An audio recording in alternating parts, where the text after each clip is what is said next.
Now that school is back in session across Florida, parents are becoming increasingly frustrated with school quarantine protocols. Our investigative reporter, Katie LaGrone, explains what constitutes a school quarantine this year, depending on where you are.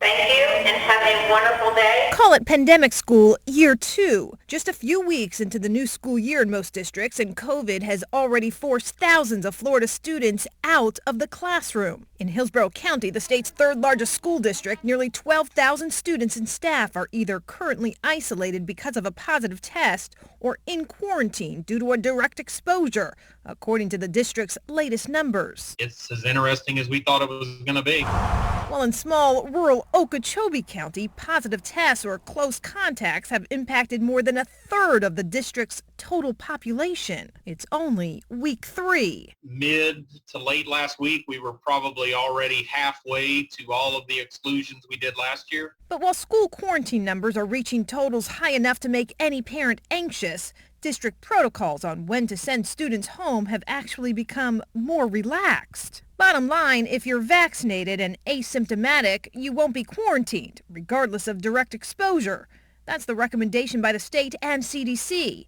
But if you're unvaccinated and exposed, quarantine lengths vary, if at all. I don't think it's good enough. It's on the side of dangerous, really. These Pasco County parents are concerned about their district's less restrictive protocols this year, which call for more selective contact tracing. The problem with that is there's students that can be carrying the virus and be sick and not know it. Case in point, one parent who sent us this email exchange he had with the school board after he was notified of a possible exposure in his daughter's 2nd grade, but no direction to test or even quarantine. My daughter tested positive this morning because as responsible parents, we had her tested before sending her back. Your policies would have ensured that it would have spread even further throughout our school, he wrote the school board. A spokesperson from the Pasco County School District tells us they are trying to avoid unnecessarily quarantining students.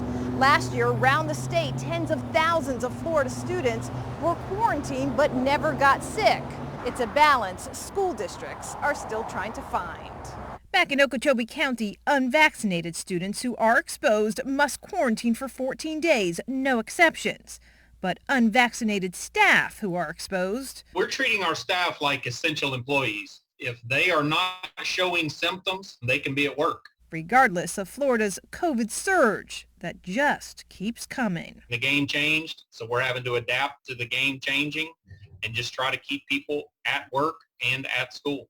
We also asked school districts at what point they could close a campus due to an outbreak. Of the dozen or so school districts we contacted, none of them have set thresholds for that, but tell us it is certainly something they will consult with their county health departments about. Katie LaGrone, ABC 27.